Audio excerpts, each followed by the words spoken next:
করে জনগণকে বিভ্রান্ত করার চেষ্টা চালাচ্ছে জামায়াত ইসলামী। জামায়াত ইসলামের এইসব বন্ডামি বন্ধ করতে হবে। যদি রাজনীতি করতে চান সোজা পথে আসুন। খুব মিষ্টি মিষ্টি কথা বলে,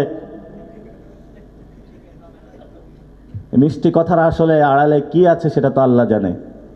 তবে আমরা দেখেছিলাম তাদেরকে অতীতে যখন ছিল, সুখকর ব্যবস্থায় আমরা তাদেরকে পাইনি। পাকিস্তানও এই ধরনের জামায়াত ইসলামের একটি পাখা গজাইয়েছিল, একটি আসনে তারা পায়নি।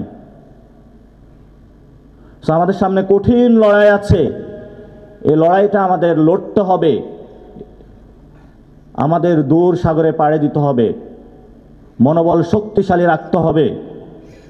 আমরা যেভাবে অতীতে রেখেছিলাম ভবিষ্যতে রাখব। গত 1 বছরে আমাদের পকেটে কোনো টাকা নাই।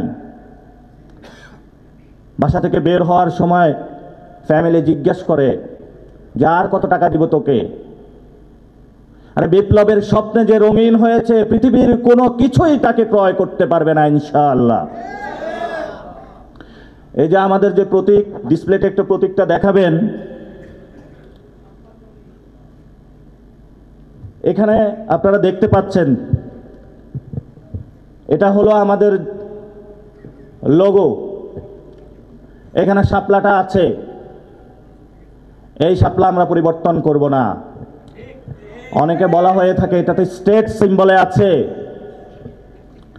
আমরা যেদিন ক্ষমতায় যাব তখন বাংলাদেশের মানুষের সামনে এটাই তুলে ধরব, এই হলো আমাদের লোগো। রাষ্ট্র ক্ষমতায় যাওয়া পর্যন্ত আমাদের এই নিরন্তর লড়াই আমরা চালিয়ে যাব।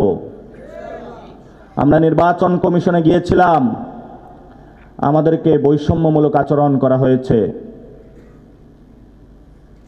আমরা সেখানে অবরোধ দিতে পারতাম, ঘেরাও করতে পারতাম, কিন্তু আমরা ধৈর্য ধারণ করতেছি। আমরা গণতান্ত্রিক পন্থায় যাওয়ার চেষ্টা করছি। পরিশেষে আমরা শাপলাকলিতে সবাই একীভূত হয়েছি।